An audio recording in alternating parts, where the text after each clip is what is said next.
okay? No. Like that? 5, 6, 7, 8.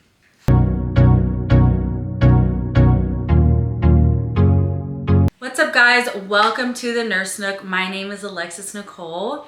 Today we have a special guest. This is my fiance, Alvin.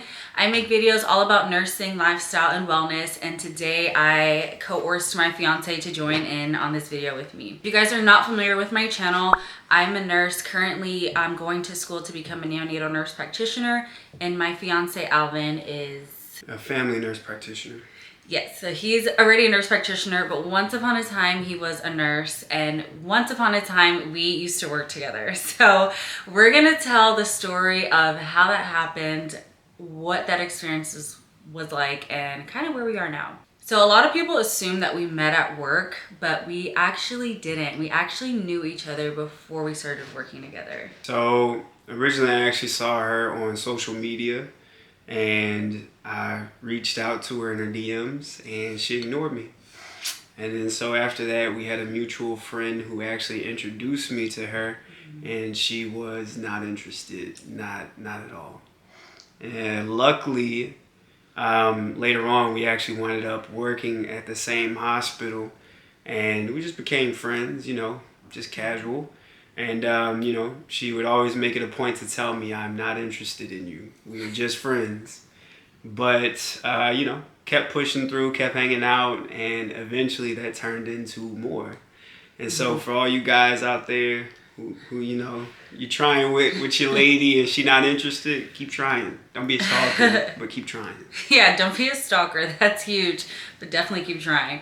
So yeah, we actually knew each other before I had met Alvin. We'd had like small conversation before he actually started on the unit. You know, we kind of like established like a boundary, like, hey, I'm not interested, but like I'm more than willing to like be your friend.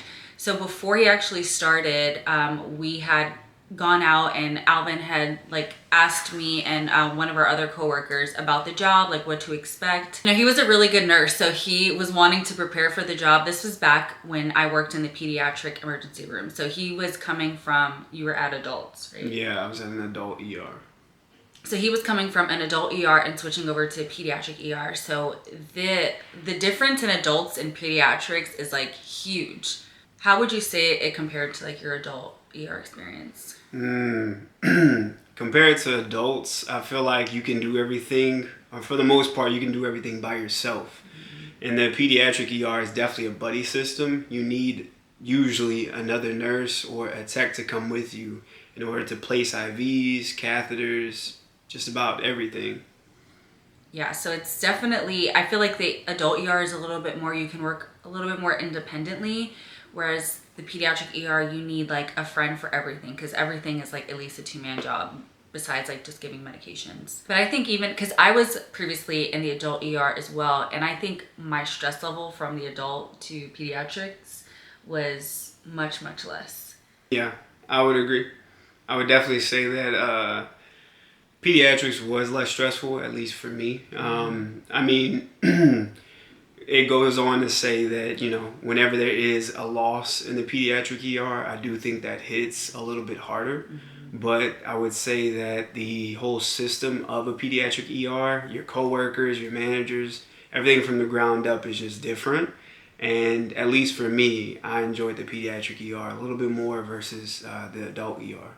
Yeah, same. I would say the same thing. And like he said, the losses definitely hit harder, and I feel like the stories in general, not necessarily just the losses, but just some of the things you encountered definitely were harder emotionally, but I feel like the overall stress level. So the ER that we didn't work at the same ER, but the ER I came from and the ER he came from, both of the ratios were 1 nurse to 4 patients.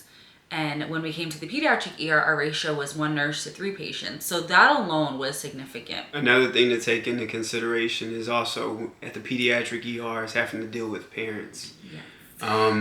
You know, those parents really can make or break your day.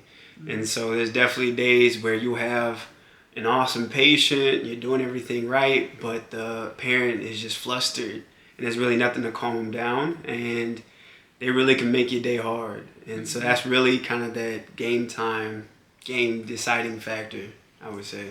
Yeah, because in the adult ER, like, typically an adult doesn't come in, like, with their mother. If anything, they come in with, like, their wives or girlfriends, things like that. But in the pediatric ER, you're, like, having to calm not only your patient, but also the parent as well. So it adds a different kind of stress. But overall, I think we can both say that we really enjoyed our time in the pediatric ER together. So how we became friends to dating in the ER. So there was a couple reasons why I wasn't trying to pursue the relationship, but one of the big ones was he was my coworker, and I felt like it was illegal to date your coworker. Despite we actually worked with nurses that were like married to each other in the unit. So it's definitely, as long as you're professional and someone isn't your leader or direct supervisor, there really is no rule against not dating your coworker. Of course, don't be making out in like the janitor's closet. Like, don't be disgusting and unprofessional. But if you're professional, if you're handling yourself accordingly at work, there really is no, at least not in any facility that I've been in, no written rule that you cannot canoodle outside of work. Oh, canoodle. With your coworker. Like, it doesn't matter what you do outside of work, right? So for a while, when when Alvin first started on the unit, I had been there for months, at least like 6-7 months.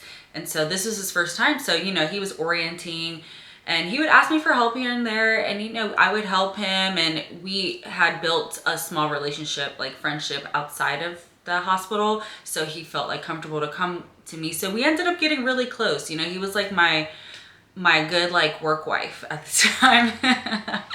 So whenever he needed help, he'd come find me. If I needed another hand, I'd come find him. So he would be like my first person to go to when I needed to phone a friend. So eventually, we started hanging out more outside of work.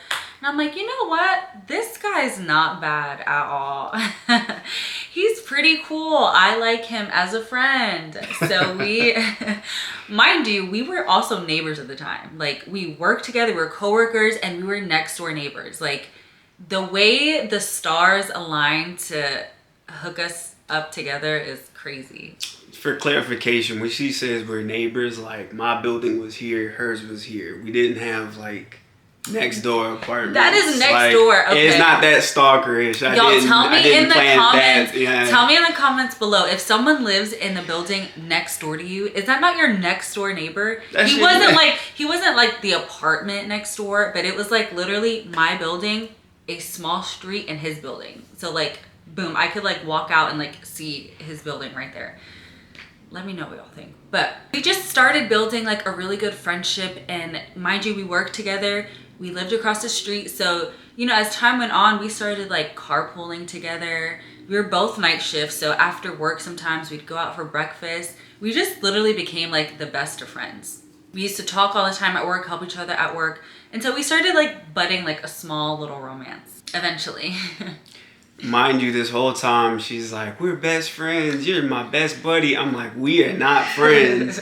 I like you more than a friend. He's like, I want to date you. And I'm like, best friends forever. Best friends forever. Ring. Now this is my best friends forever ring. Hey. So once we started like actually liking each other, for some reason, I was so terrified of other coworkers like catching on to it.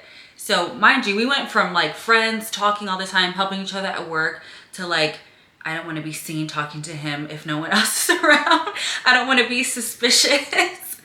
I was so like worried about someone like finding out that we were like dating outside of work. I really don't know why. How did you feel? I didn't care. Yeah, I didn't care. I was like, I could get fired from this job. I don't care. I got the girl. I'm good. Yeah, it was so funny. I was like so like secretive. We would like we would drive to work together, and we'd walk in the building, and I'm like I don't know him or something. Like, we didn't just drive in together. But like I said, if you're like really professional about it and are not at work like kissing on each other and showing like PDA, I feel like it was a very appropriate, very like professional relationship. Yeah. I mean, I will say, I don't know if the managers caught on or what, But in the ER, there was 3 different units, and oftentimes we'd be placed in different units. And so maybe they caught on, but at the same time, they never told us anything, and they never made it weird. And so I feel like, you know, we would come in, we would work. If I needed help from her, I'd ask her for that. But for the most part, it was, you know, work. And then after work, it was almost like we hit the switch and we were like dating again. Yeah. So we worked together for almost over a year, right? A year? I'm gonna say so. Yeah, we worked together for over a year. And majority of that time we were actually dating. It was just like the first few months that we were friends, but after that we pretty much dated the entire time. And towards the end, eventually, after a few months, I'm like, it's like solid. We know that we really like each other. It's not just like a short fling. After a while, we just like didn't care. And we're like, yeah, we're together. It is what it is. We still were professional at work, but outside of work, we hung out with like coworkers and we just were not hiding it anymore. We're like, yeah, we're a thing. I know what I said before, but I like him. But yeah, so we worked together for a little over a year, and then what happened? What happened? Who was the first to leave? Oh, you were the first to leave. You winded up going to Mother Baby. Is that it? She wanted to go to NICU, and at that time, a lot of NICUs were not hiring. And so she saw it as a pathway to go to Mother Baby and then make her way over to NICU. And so she left me all alone in the PDER. You had to find another work wife. I'm kidding. We don't play that over here. And so basically, while I was still working there, I eventually went to day shift because I was like, what is the point of being on nights if my boo ain't here? My girl's gone. And so I went to day shift, and eventually I actually winded up graduating FMP school. And so after I graduated, I actually struggled for a second to find a job as a nurse practitioner. And so I actually wound up working at a testosterone clinic part-time while also working in the pediatric ER as an RN part-time. So part-time FMP at the T clinic, part RN at the ER. And I did that for, I'd say, 6 months. And eventually I winded up getting a job at an urgent care that I really liked. And so I just winded up going full-time there. So for all those, you know, viewers who are trying to become nurse practitioners, if you don't get your ideal or dream job at first, be patient. Get your experience up. I'm telling you, it's out there. Don't give up quick. Yeah, that was good. So yeah, we kind of like went our separate ways, which sounds so sad, but even though we went our separate ways, like career-wise, our relationship was growing like astronomically during that time. So around that time, we decided to take our relationship to like the next step. We moved in together. A year after that, we bought a house together, and then a few months after that, we got engaged, and now we're getting married. So I would say definitely date your coworkers. It turned out great, but it doesn't always. If you are considering it, just remember, like, always keep it professional. Like, always remember your job. Like, at that point, nothing's more important than your career and, you know, your good standing with your job, but just be professional about it for sure. But yeah, that's our little story time of how we went from coworkers to fiancés. Thank you guys so much for watching this video, and we will see you in the next one.